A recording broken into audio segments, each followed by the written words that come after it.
I'm not going to. I will say definitely that he wasn't the type of guy that said, "Well, it's either my way or no way."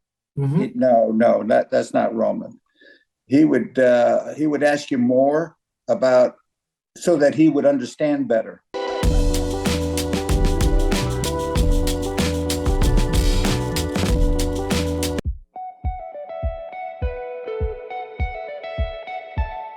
See, I didn't think we'd go on this train, but this is really very interesting. Who else was down there at that point? That Roman Reigns. Oh, so please talk to us about Roman Reigns. I mean, probably one of the nicest, most respectful, polite guys at that school at the time.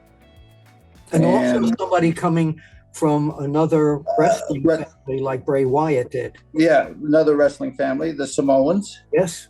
Right? Afa and Sika and those guys, right? Oh, you know I'm one of them, don't you? I heard that you were... No, they gave me a name. They gave me a name. I'm Apter.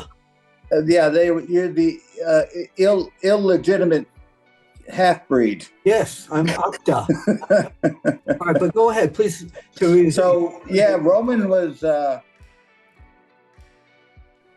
he was the kind of guy that would open up and try and do anything to get better.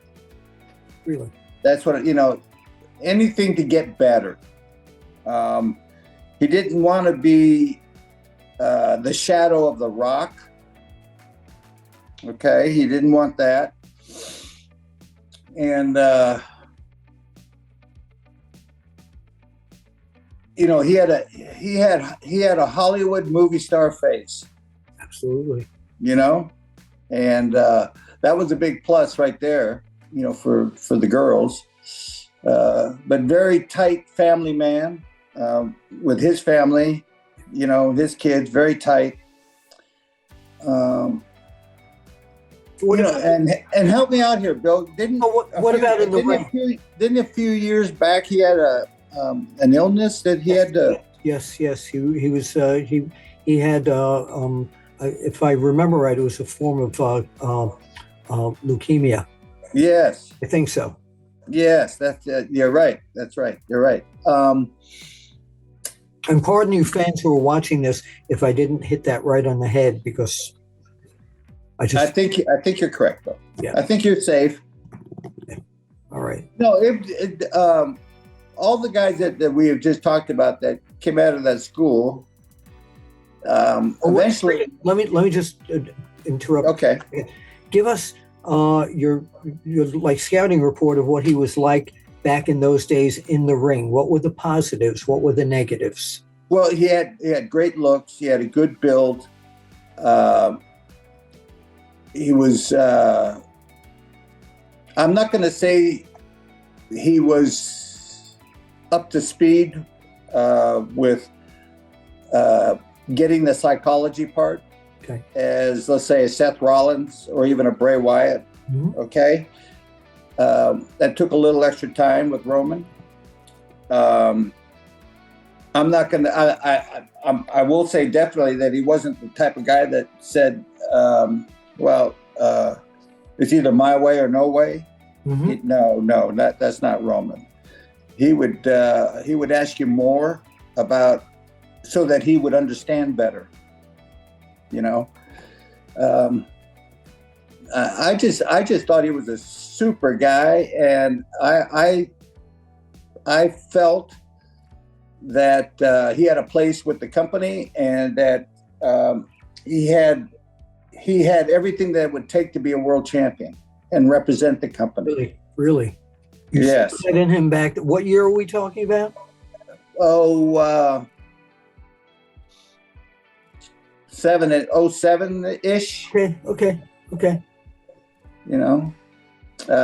Were you in the ring with them as well? Not just coaching them, but did you actually, get into the ring and do spots with them? I would. I could get in the ring with them. Mm-hmm. if there was, something that a lot of us did our coaching from the sidelines, and then sometimes you just, God bless them. Sometimes they didn't know their left from their right. Yeah. I want you to turn a quarter turn to your left, and they would turn to the right. Right. Okay. So I'd get in the ring and I'd say, look, here's your opponent right here. You got this moment coming up, and if you just give it a little bit of a quarter turn towards him, you see how it opens the door, and everything is so much easier right now on trying to do. So I was always trying to coach it. Sometimes you have to have eyes in the back of your head when you're in a match. I mean, did you get into the ring with Roman and Seth and Bray at times? Oh, yes. Yeah. Let me see. Tyrus. Yes. Yeah. Big Tyrus. Yeah. Who's on the Gutfield Fox show. Yes. Yeah. Yeah. Doing well. NWA champ now. Yes. Yeah. Yeah. What a sweet guy. And he was another one that you could talk to him about psychology, and light bulbs would be clicking on in his eyes.